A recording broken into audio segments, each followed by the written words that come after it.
Muri yeZimbabwe tinokuchingamidzai zvekare kune chimwe chirongwa pano paZim Facebook Secrets and Confessions. Tadzoka zvekare nemamwe mamessages. Rekedzei tibva tapinda mumamessages edu atadzoka takakubatirai. Message yedu yekutanga yakamira sekudai so: hanzi makadi zvenyu mukoma, ndinokumbirawo kuti munge muchindiposterawo nyaya yangu makaviga chitupa changu. Ndauyawo pano ndiine confession yangu iyo yandiinayo, saka ndine imwe hanzvadzi yangu uyo akashaika. This was last year. So mukoma zvakaitika parufu rwake takazotobatsirwa nemapurisa. So handizivi kuti urombwa here kana kuti painge patori neurombwa hwainge huchida kuitwa ipapo. Saka tsano vangu ivo vainge vaine chechi yavo muno muSouth Africa yakakura, but kubva zvakashaika hanzvadzi yangu kusowe kwavo zvinonzi hakusisina vanhu vakawanda, havatombosviki 20.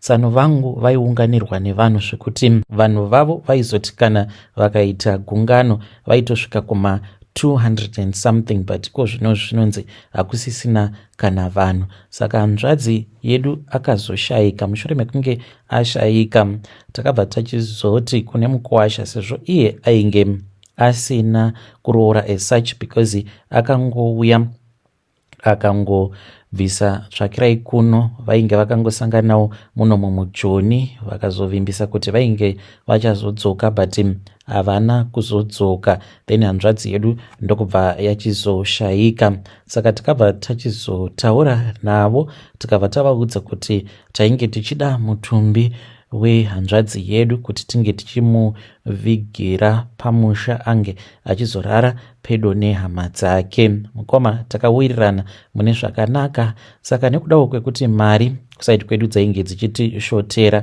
ivo tsano ndo vakaronga zvose, kumochwari ndo vaimhanya-mhanya. Saka takabva tachizotungamirira because pakaita sekunge pakaita delay, vanhu vainge vakatoungana. Ino ndakati ndasvika kumusha nemamwe madzikoma, ndipo patakabva tachizofonerwa nevamwe sisi avo vakasara nevamwe vazukuru vaina tsano munomo vachigadzirira kuti vange vachizouya nehanzvadzi yedu kumusha tinge tichizokwanisa kumuradzika. Vakatifonera vakatiudza kuti ivo tsano vainge vachida kunoviga mudzimai wavo kumusha kwavo, sezvo vainge vakatenga musha. Takashamisika mukoma nazvo, tikati tichazoona. Isu taitongozviudza kuti maybe munhu ainge achingonyepa, tichiti hakuna munhu angamboita zvinhu zvakadaro kuti angangonoviga munhu watinenge tamuudza kuti hatidi kuti ange achinomuviga kumusha kwavo nekuti anenge asina kupedza kuroora. Saka takabva tachizovaisira meseji tikavati kana muchida kuti munge muchinoviga mudzimai wenyu ikoko kwacho kwamakatenga musha, kunyange mava nevana, munenge muchifanira kuti munge muchizotoroora kofini rake riri papa, imiwo muchitopedzisa kutoroora. Havana kupindura mukoma nashe. Takazotoita zvekutofonera mapurisa because vainge vachida kutoenda nemutumbi wasisi by force. Ivo vakati nekuda kwekuti mupostori, isusu hatisi mapostori, vainge vasingadi kuti mudzimai wavo ange achizovigwa panzvimbo pakavigirwa mahedheni. Kunyange nyaya yacho payakazosvika mumaoko emapurisa, ndozvavakataura pavakabvunzwa kuti ko imimi sei muri kuda kumanikidza kuviga munhu wamusina ukama naye kwenyu, kunyange muchiti ainge ari mukadzi wenyu, but handiti zvinonzi makangobvisa tsvakirai kuno here chete, hamuna dzimwe mari dzamakazoendesa. Akati mudzimai wangu iye akati haadi kuvigirwa kuhirozi yekumusha kwavo nekuti kwakavigirwa mahedheni, vanhu vakafa vasinganamati. Ndo zvakaitikawo izvi kwedu mukoma nashe. Isuwo hakusi kunzi hatisi vanhu vanonamata, tinonamata, asi tinoendawo kuPentecostal. Ndisingakwanisi hangu kukuudzai zita rechechi, but it is a Pentecostal church. Saka takanzi tiri mahedheni nekuti hatisi mapostori. Ndo zvakaitikawo izvi kwedu. Muri yeZimbabwe ndo message iyo yandakatumidzirwa ichibva kuna mukoma vedu zvakangooma hazvo vedu we. Ngatizamei kuti tinge tichitaura navo mukoma vedu ava mucomment section pakaipa.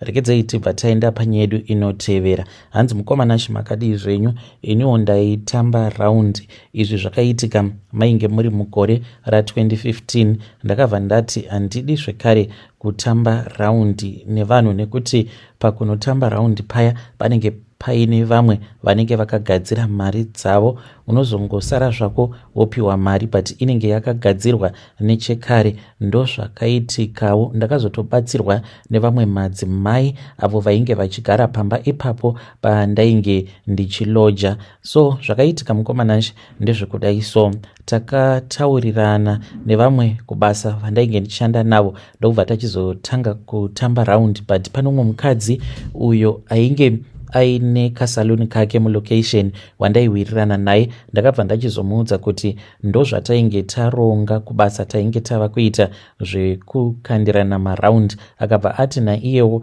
ainge achida kuti ange achizojoina. Tikabva tati it is okay. Saka akabva achizojoina. Paakatojoina akatobhadhara vanhu vaviri because akazojoinira pakati mukando wainge watotanga nechekare. Saka pandakazokandirwa inini mukoma, pane zvainge zvakaitika pakati pangu naye, kamwe kakusangowirirana kakaitika, but hatina hedu kutukana, takangotsamwidzana zvekutombobhlokana pamawhatsapp.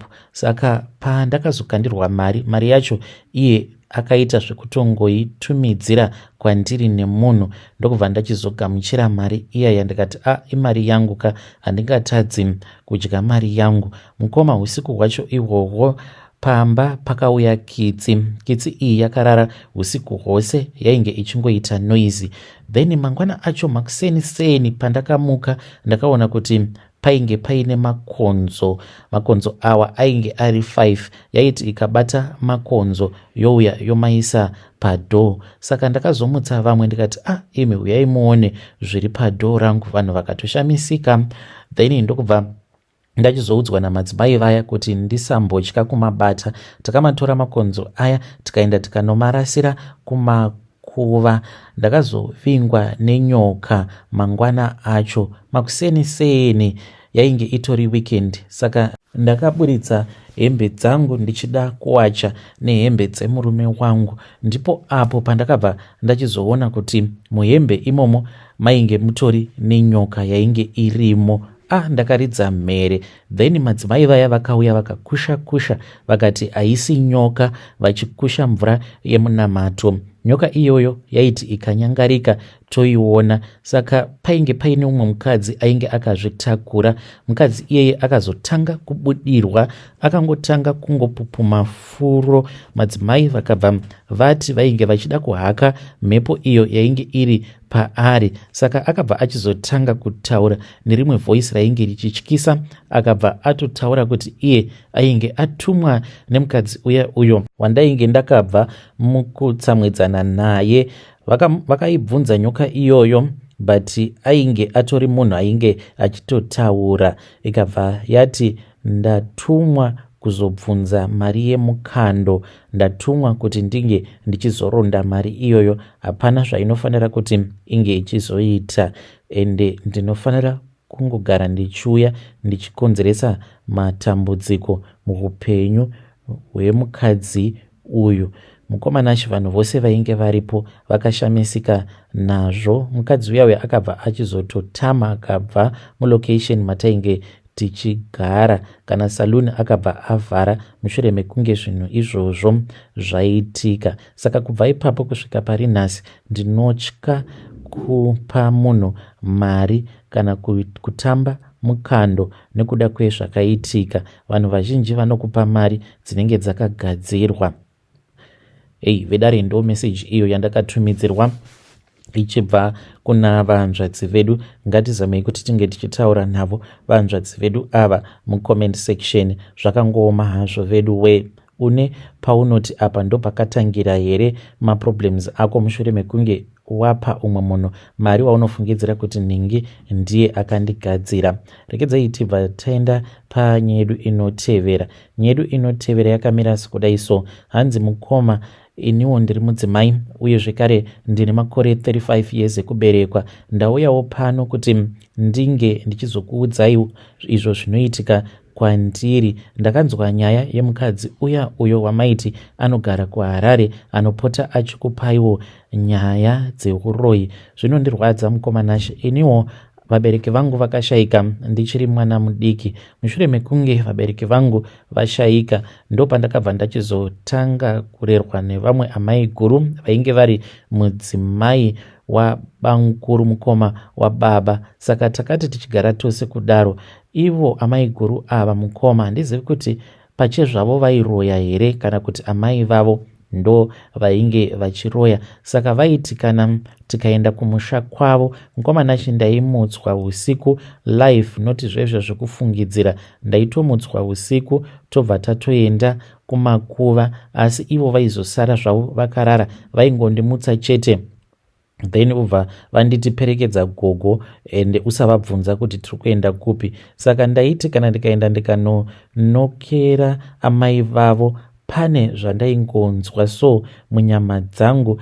Ndainzwa sekunge pane chinhu chaiuya chobva chapinda mandiri. Chinhu ichocho chaibva chachizondipa zvivindi zvekuti ndisambotya. Taizoenda kumakuva, taingoti kana tasvika kumakuva mukoma vaingofuratira vobva vataura zvavaitaura vachiita zvokuzevesera, then vobva vatoti ngatidzokere zvedu kumba muzukuru, tobva tatodzokera kumba. Asi taizoti kana tava munzira tichidzokera kumba kwavo, ndainzwa kuti panenge paine zvinhu zvinenge zvichititevera. Iniwo ndainge ndisingakwanisi kuti ndinge ndichicheuka because ndainge ndichinzwa sekunge panenge paine munhu anenge akandibata muhuro kuti ndisakwanisa kuzotendeuka kuti ndige ndichiona kuti chii kana kuti ndiani anenge achititevera. Ndiyo nyaya yangu mukoma. Kana mukaposta muzondizivisawo. Hakusi kunzi ndine zvimwe like zvandinosangana nazvo. Ndinokwanisa kungoitawo madzikirira kana kungorota dzimwe hope dzinotyisa. Kana murume wangu dzimwe nguva ndiye anozotondimutsa, iye anenge achiti hanzi ndinenge ndichitaura ndichiramba. Pane vanhu vanenge vachida kuuya kuzonditora vandinenge ndichiti ngavasapinda mumbakani, ndibatsireiwo. Hanzi ndinenge ndichichema ndichiti ndibatsireiwo vanhu ivavo vasapinda mumba. Vedare ndo meseji iyo yandakatumidzirwa ichibva kuna vahanzvadzi vedu. Zvakangoma, hanzi ndinenge ndichichema ndichiti ndibatsireiwo vanhu ivavo vari kuda kuzonditora vasapinda mumba. Regedzai tibva taenda panyedu inotevera. Nyedu inotevera yakamira sekudai so.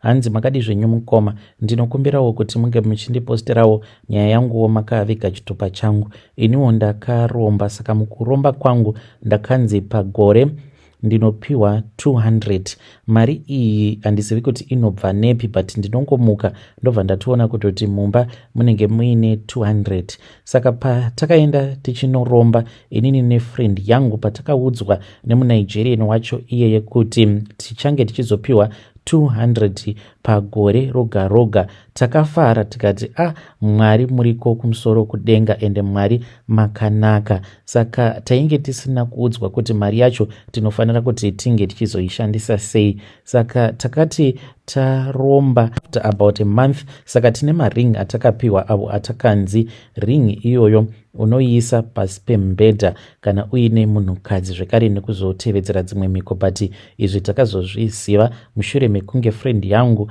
awana yake mari. Saka friend yangu ndiye akatanga kuwana 200. Akati amuka ndokubva achizoona kuti painge paine 200,000 rands yainge iri pafloor. Ndokubva achizondifonera akabva achizoti ainge achida kutenga motikari. Tikaenda tikanotenga motikari, ainge achitoda kutoenda kumusha. Motikari iyoyo mukoma yainge ichiri mbishi, but yakarova mapiston ikabva yachizofa kutoita zvebeyond repair.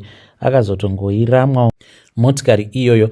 Takazodzokera kwaari muNigerian, so akabva achizotiudza kuti mari iyo yatinopiwa pagore imari yekuti tinongoipedzera muvanhukadzi. Saka unofanira kuti unge uchingodanana nevakadzi vakasiyana-siyana. Then kana uine mukadzi waunenge uinaye unobva wachizotora ring iya wabva wachizoiisa pasi pembedha. Kana waiisa pasi pembedha unofanira kuti unge uchizoti paunenge uchisika ebonde mukadzi wacho waunenge uinaye unopota uchimupukuta nekamucheka ako kamucheka kandakapiwa zvekare nefriend yangu akapiwawo kamucheka kake. Saka ndo basa redu ratinoita iroro. Tinopiwa 200,000 pagore. Mari iyi inofanira kuti inge ichingoperera muvanhukadzi kusvika gorewo rapera. Saka tinongoendawo pafacebook nefriend yangu, hatitoendi kubasa, tinenge takatongo relaxa paya. Kana tikaenda pafacebook tobva tachizopfimbawo vakadzi pafacebook, but hatimhanyisane nevakadzi vaya vekuti vanenge vachitsvaka marelationships ekuti munozoramba muchidanana. Tinenge tichingoda munhu uye wekuti kana ukamupfimba sanhasi then mubva machizotoronga hukapu yenyu samangwana, wobva watoenda wobva wanomuona womusirawo kana ka200 kana kuti kana ka300, because imari yekuti tinofanira kuti tinge tichizoisevha kusvika gore rapera tichiishandisa, tichiwanawo pekugara pakanaka, tichidyawo chikafu chakanaka, zvekare nekuzoafodha kuenda kunzvimbo dzakasiyana-siyana uko kunenge kuine munhu waunenge uchidanana naye. When you post my story, please tell me. Ndichange ndichizotevererawo ndiri mucomment section. Vedare ndo message iyo yandakatumidzirwa ichibva kuna mukoma vedu. Zvakangooma hazvo veduwe, hanzi mari yacho hauna chaunotendedzwa kuti unge uchiita nayo. Imari yekuti unofanira kuti unge uchingoidya chete nevanhukadzi kusvika gore rapera. Zvakaoma komana. Rekedzai tibva taenda panyedu inotevera. Nyedu inotevera yakamira sekudaiso. Hanzi mukomanashi makadii zvenyu?